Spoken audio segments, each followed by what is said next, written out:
I'm John McKay. The view no passenger once, a 5-foot hole that opened up at a Southwest Airlines plane, has opened up an ever-expanding investigation. Tomorrow, federal aviation officials will order emergency inspections on 80 U.S. registered Boeing 737 jetliners. Of those 80 planes, 64 have already been checked out and cleared for use.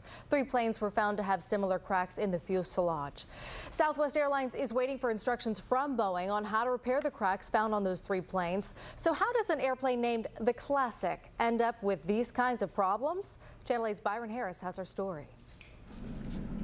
This is what blew out of Southwest Airlines Flight 812. In this kind of explosive decompression, someone could get sucked out of the airplane. A flight attendant walking down the aisle, anyone in their seat that doesn't have their seatbelt on. Even normal use stresses an airliner. With every takeoff or landing, the skin expands and contracts. That produces cracks.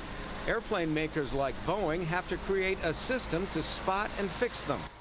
On this Aloha Airlines flight in 1988, the system failed. Corrosion weakened the skin. 1 person was killed, 65 injured. It's no excuse for Boeing or Southwest to say this is the first time this has ever happened. They should have done the research and testing to make sure it doesn't happen. The bones of an airplane look something like this. The skin comes over the top, and cracks in the skin are hard to spot. Until this incident, Boeing never looked for cracks where this hole blew out.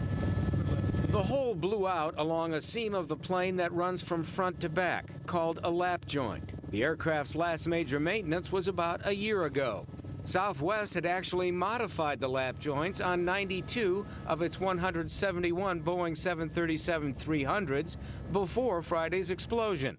79 planes were not modified. They're being re-inspected at 5 locations across the country, such as Aviation Technical Services in Seattle, looking for tiny cracks with a detector that can spot problems too small for the eye to see. The investigation is far from being over.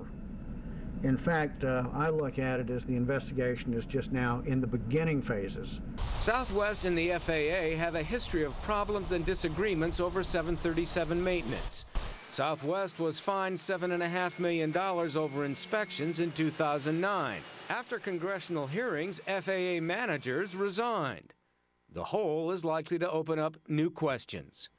Byron Harris, Channel 8 News.